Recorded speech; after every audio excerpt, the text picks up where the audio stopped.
Elevation Off Grid. I got the words right, Jeremy, owner of Elevation Off Grid. We're at Quartzsite, Arizona for the Truck Camper Rally. Yep. And you brought a name for this rig? So this is our Black Edition F550. This is our shop truck, kind of our Black Edition pickup with no additional options. This is the standard Black Edition. Yeah. Yep. Has 42-inch tires, full liquid spring suspension. The 335 Goodyears. Yep. Is there a reason you picked the Goodyears instead of, say, the Michelin or Continental for your options for your customers, or? We believe the Goodyear is the best tire. It does have a higher speed rating than Continental. Yeah, and then the weight, I can't remember the weight difference. So it's rated for 6,400 pounds of tire, which is really all in the same ballpark. Continental slightly higher, but the Continental has a little bit lower speed rating. So this is a... Okay, so the Goodyear has a higher speed rating. Yeah, I'm trying to remember these details as we go as well. I read about most of them. And so people come to you to, I got an F550, or you usually supply the truck, but they can bring you to the truck as well. Correct. And then you do the full conversion, super singles, or maybe just suspension packages. Sure. So we do, we build 3 different tier of trucks: a Limitless, which is a standard height dually configuration, and then a Peak, which is mechanically identical to this, but a little bit less fancy features, if you will. So it's a little bit lower price point. And then Black Edition is, as you see here. We pre-order all of our trucks and we sell them on reservation, so it's 95% of our business is turnkey. We supply a complete build. Yeah, so they're buying what it could be a 23 truck, and they're buying from you for 24, and it's you guys do the paperwork. It's a 24 truck from you guys. Yep. Yeah. Yep.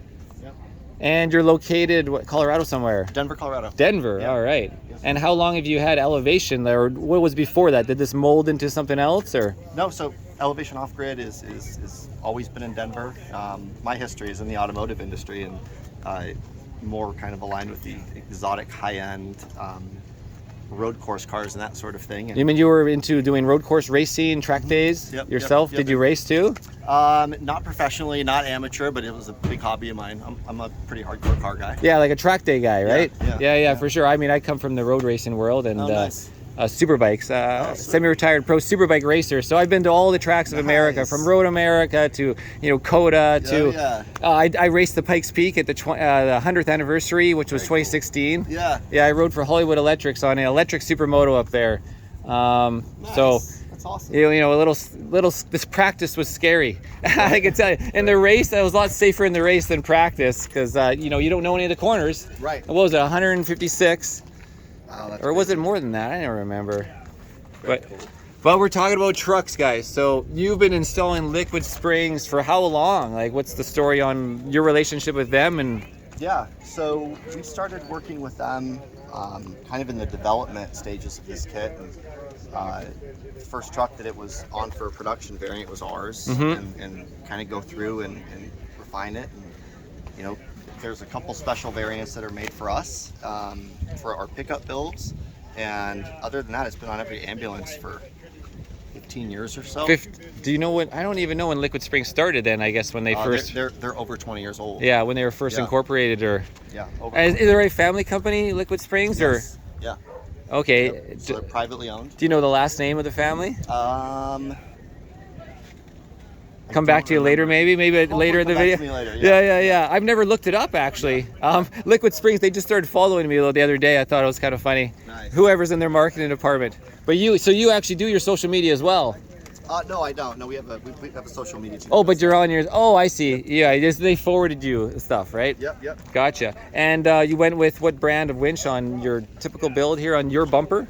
So that's our bumper, and it's a Warren 16.5. The 16.5. Which is good for this truck right now, for sure, with no camper on it. Definitely. Is there an option to go? I've seen a lot of Unimogs and Expedition trucks with 20K bumpers Sure. or 20K winches. So you can run a larger winch. The winch cradle will accommodate that.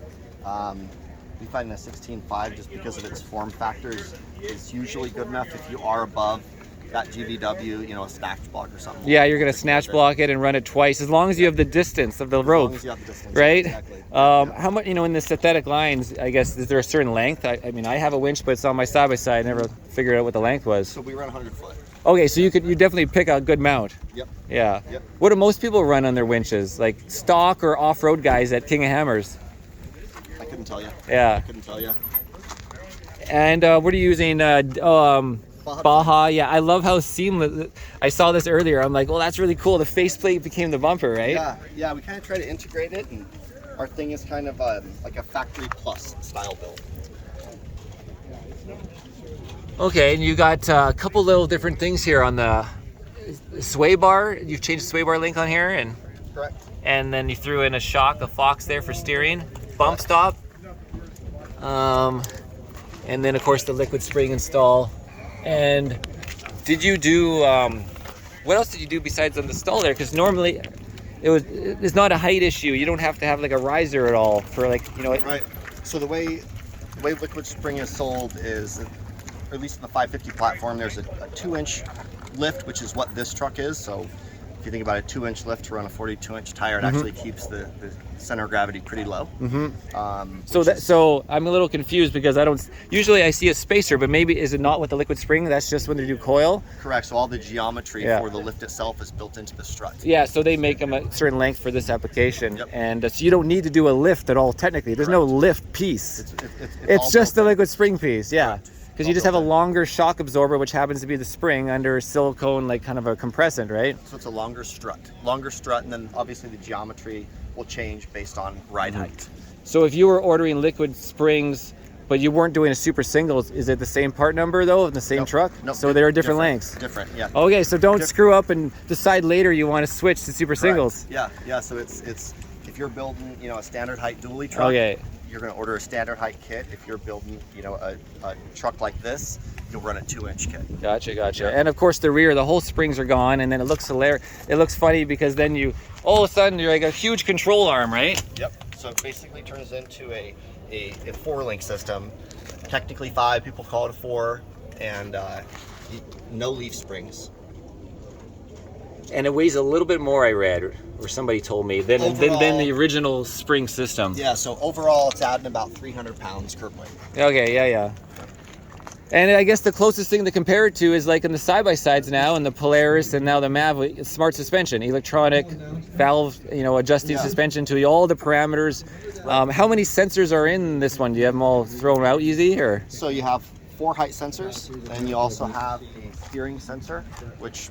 So it measures the input in the cab, the steering wheel sense? So it actually goes on the pitman arm just outside the box. Yeah. So it'll monitor steering angle from there, height from each corner of the truck, and then the ECU that drives liquid spring will measure roll, pitch, and yaw.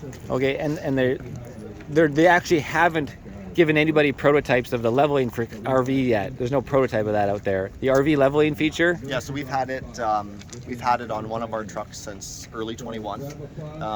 Then another truck got it in 22. So we've been testing it for a couple years. Okay, but it's just not available to the market yet. Not yet. So it'll be shipping second week of April for sure. There's Liquid Spring is a very engineer-driven company. Oh, so they're not just releasing anything to have it, and they don't want to have firmware updates. When Liquid Spring releases something, it is the chances of it being absolutely perfect are higher than anyone we've ever worked with. When they release something, it's a no-fault industry. There's not accepted fault, right? You know what I mean? Like when they have them in the no one's perfect, right? Yeah. No one's perfect, but it's like Amsoil as a company, just trying to do the best job you can. What makes that go? It's got an alternator in the middle of it, and it just runs on a battery in the lower side. Okay, it's very cute. It's like Marty McFly, right? Yeah. They couldn't even pay. No, it would take a lot, but you might have a big hospital bill. The 41-inch or 40.5 or whatever, I guess the Goodyears actually are wider. They look certainly wider than the Continentals. Correct. But there's also, can you fit in your clearances the bigger options, the 365s, 80/20s? So for that variant, which we have actually built one of those, it's a 4-inch lift. So rather than a 2-inch lift truck, it's a 4-inch lift. And that matters when you order the parts? Correct. For the actual compressors, or what would you call the shocks, the struts? Is there a name for it? They call them in that? Yep, it's a hydraulic strut. Okay, hydraulic strut. Principle. Yeah, and you were mentioning when I overheard they use a silk. It's not like hydraulic fluid or ATF. Nope. It's actually compressible versus those ones aren't supposed to be compressed, right? Right, so the physical properties of silicone oil allow it to be compressible up to about 6%. And they do that to kind of soften it up for somebody so it doesn't have as hard of a hit. Yep. Yeah. Yep. There you go. Yep. I mean, it's like by shock. We could put a 5 weight or a 0 or a 10 weight in, you know, in the racing shocks, and Sure. obviously it's more just for the valving. And how dirty does the fluid get? Because I know I have to refresh my street bike suspension, whether it's a shock or a fork. What's the story? Sure. So it's a totally sealed system. Silicone is add one time. There's no lifespan to it. So the oil does not have to be refreshed. So those ambulances on the road, if they didn't, as long as they had no failure and losing fluid, they are sealed for life, essentially. Correct. And this is what they sell. They sell it like that. No maintenance on the records of, you know. For the oil, there's a desiccant filter that is considered like the maintenance item. Outside of that, So you change a filter in there. Yep. Yep.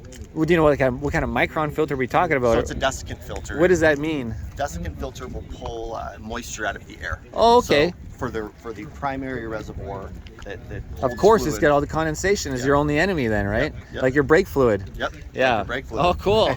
Well, I mean, it was funny we came up with these questions because I never thought about all this stuff before. Just, and then tell me more about your package. I want to buy some super singles. You're out of Colorado. Yep. I order it up, pay you for the truck or down payment. Sure. I'm assuming there's downtime for getting the trucks and downtime for your crew. How big's your crew? So we're currently have 16 people total. 16. Yep. Oh, okay. So Yep. you're working pretty good. We build five to six of these a month. Currently, we had quite a significant amount of delays in 23. This is the first body Yeah, style. to get the trucks. Okay. Well, that and we wanted to make sure when we release our 23 Black Edition, it's perfect. Okay. So, process right now, you put a deposit on a truck, it's 35 grand, and you should get it sometime in July. So, All right. so And with this package, obviously you had to cut out the physical fenders and then install yours. Do you want to walk through just all your little components on? This is the, what'd you call it again? so this The is our black Yeah. edition. So this is like your favorite edition. So this is kind of like the flagship, if you will. Yeah. So it's our front bumper, Okay. So bumper with the cradle, winch. winch cradle. On the 23, we run a forward-facing LP6. A pair of those. We have XL80s in the corner and Yeah. 30-inch Baja Designs light bar. We have keyed the winch access door, Oh, okay. so no one can mess with your winch. Man, yeah. All this times are tough. This is our flare. We designed it, and we think it matches really well. It does allow for full steer at the lowest height setting. Okay. Yeah. You threw a little 3M on the front of it, even maybe. Yeah. Any hard vertical surface will chip paint. So Yeah. Okay. We like PPF. I've seen some people talk about they literally physically on whatever their super single build was, they added like a mud flap. Sure. Obviously the mud. Have you considered, is that an option or is this an idea? we do have it as an option. Okay. So yeah. most of our clients don't opt for it, but Yeah, I've definitely seen the pictures of, everybody with their expedition vehicles, and it goes right into the camper, and so, Yeah. they definitely don't look as cool, have a mud flap, but, Sure. anyways, continue on. at Power Step XL, Yeah, and then on the pickup that's bed, the one where you just open the door and it senses. it drops. Yeah. AMP research. Beauty. Pickup bed. So This is a big thing for you guys and personally, right? correct. So we're the only F550 factory spec pickup manufacturer in the world. Start with a standard 350 pickup bed, 450 pickup bed. They're identical, those two? On the inside, yeah. Okay. Yeah. Remove the outer bed side, install a new outer bed side that's 4 inches longer, and then replace the factory dually flare back to the outside. So Oh, okay. the width of the truck doesn't change from factory. Yeah, exactly. And there's no space. The wheels are obviously just offset perfectly when you order them. What offset do they run?